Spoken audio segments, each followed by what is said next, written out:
সাধারণকালের প্রথম সপ্তাহ, বুধবার। প্রথম পাঠ সামুয়েলের প্রথম গ্রন্থ, 3 অধ্যায়, পদ সংখ্যা 1 থেকে 10 এবং 19 থেকে 20। সামুয়েলের কাছে ভগবানের প্রথম আত্মপ্রকাশ। মন্দিরে বালক সামুয়েল ভগবানের সেবা করত, আর এলি নিজে তার কাজ দেখাশোনা করতেন। তখনকার দিনে ভগবানের বাণী শুনতে পাওয়া দুর্লভ ব্যাপার ছিল, দিব্য দর্শন দেখতে পাওয়াও বিরল ব্যাপার ছিল। একদিন এলি তার নিয়মিত শোবার স্থানে শুয়েছিলেন। তার চোখের দৃষ্টি তখন ক্ষীণ হয়ে যেতে শুরু করেছে। তিনি চোখে প্রায় দেখতেই পাচ্ছেন না।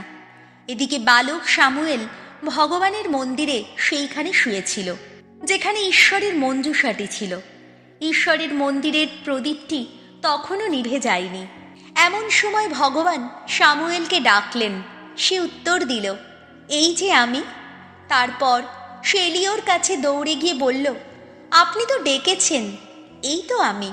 কিন্তু এলি বললেন, না, আমি তো ডাকিনি, যাও গিয়ে শুয়ে পড়ো। সে তখন ফিরে গিয়ে শুয়ে পড়ল। ভগবান আবার ডাকলেন, সামুয়েল। সামুয়েল উঠে পড়ে এলির কাছে গিয়ে বলল, আপনি তো ডেকেছেন, এই তো আমি। কিন্তু এলি উত্তর দিলেন, না বাবা, আমি তো ডাকিনি, যাও গিয়ে শুয়ে পড়ো। সামুয়েল তো তখনও প্রত্যক্ষভাবে ভগবানের পরিচয় পায়নি। ভগবানের কোনো বাণী তখনও তার কাছে প্রকাশিত হয়নি। ভগবান তৃতীয়বার ডাক দিয়ে বললেন, সামুয়েল। সে আবার উঠে এলির কাছে গিয়ে বলল, আপনি তো ডেকেছেন, এই তো আমি। এবার এলি বুঝতে পারলেন যে ভগবানই বালকটিকে ডাকছেন। তাই তিনি সামুয়েলকে বললেন, যাও গিয়ে শুয়ে পড়ো। এরপর কেউ যদি তোমাকে ডাকে তবে বলবে, বলো ভগবান, এই তো তোমার সেবক শুনছে। সামুয়েলের বয়স বাড়তে লাগলো। ভগবান সব সময় তার সঙ্গে সঙ্গেই থাকতেন। সামুয়েলের কোনো প্রাবক্তিক বাণী তিনি ব্যর্থ হতে দিতেন না।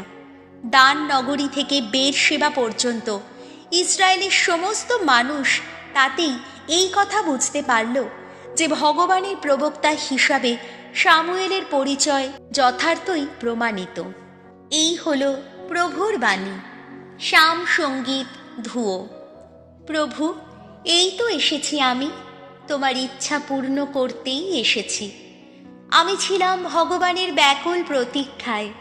আহা, ব্যাকুল প্রতীক্ষায় আমার দিকে আনত হয়ে আমার কাতর ডাকে সাড়া দিলেন তিনি। ধন্য সেই মানুষ, ভগবানের ওপর যে আস্থা রেখে চলে, যে মানুষ ফিরেও তাকায় না কোনো অহংকারের দিকে, কোনো মিথ্যাচারের দিকে। ধুয়ো। প্রভু, এই তো এসেছি আমি, তোমার ইচ্ছা পূর্ণ করতেই এসেছি। বলিদান বা ফসলি নৈবেদ্য কখনো চাওনি তুমি।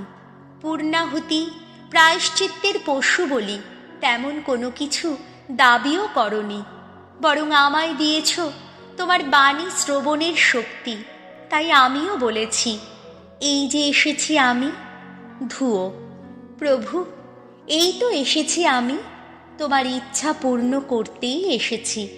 শাস্ত্র গ্রন্থে আমারই প্রতি রয়েছে নির্দেশ, হে আমার ঈশ্বর, তোমার ইচ্ছা পূর্ণ করতেই চাই আমি। আহা, তোমার বিধান রয়েছে আমার হৃদয় গভীরে। ধুয়ো। প্রভু, এই তো এসেছি আমি, তোমার ইচ্ছা পূর্ণ করতেই এসেছি। তুমি যে ধর্মময়, মহাসমাবেশে ওগো যে বাণী ঘোষণা করেছি আমি, দেখো নীরব রাখিনি আমার ওষ্ঠাধর। ওগো ভগবান, সে কথা তুমি তো জানোই। ধুয়ো। প্রভু, এই তো এসেছি আমি, তোমার ইচ্ছা পূর্ণ করতেই এসেছি। বাণী বন্দনা। জয় জয় প্রভুর জয়। আমার মেষগুলি শোনে আমার কথা, তাদের আমি চিনি, তারা আমার পিছু পিছু চলে অনুক্ষণ। জয় জয় প্রভুর জয়। মার্ক রচিত মঙ্গল সমাচার, 1 অধ্যায়, পদ সংখ্যা 29 থেকে 39। যিশু নানান রোগে পীড়িত বহু লোককে সারিয়ে তুললেন। যিশু কাফারনাউম নগরের সমাজগৃহ থেকে বেরিয়ে জাকব আর যোহনের সঙ্গে সরাসরি সিমন আর আন্দ্রিয়ের বাড়িতে এলেন। সিমনের শাশুড়ি তখন জ্বরে শয্যাশায়ী। যিশু আসতেই তার কথা যিশুকে বলা হলো। তিনি তখন তার কাছে এলেন এবং তার হাত ধরে তাকে উঠে দাঁড়াতে সাহায্য করলেন, আর সঙ্গে সঙ্গে তার জ্বরও ছেড়ে গেল। তিনি তখন তাদের সেবা যত্ন করতে শুরু করলেন। সেদিন সন্ধ্যাবেলায় সূর্যাস্তের পর সেখানকার যত অসুস্থ, যত অপদূতে পাওয়া লোককে যিশুর কাছে আনা হলো। সমস্ত শহরটা তখন দরজার সামনে ভেঙে পড়ল। নানান রোগে পীড়িত বহু লোককে তিনি সারিয়ে তুললেন এবং বহু অপদূতকে তাড়িয়েও দিলেন।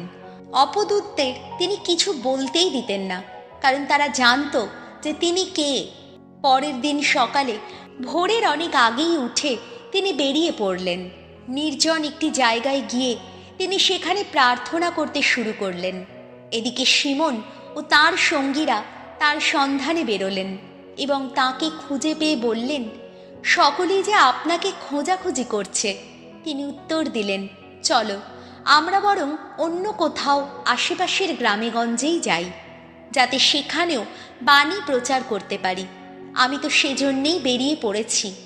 তখন সমস্ত গালিলেয়ায় ঘুরে ঘুরে তিনি ইহুদিদের বিভিন্ন সমাজগৃহে বাণী প্রচার করতে লাগলেন এবং অপদূত তাড়াতে লাগলেন। এই হল প্রভু যিশুর মঙ্গল সমাচার।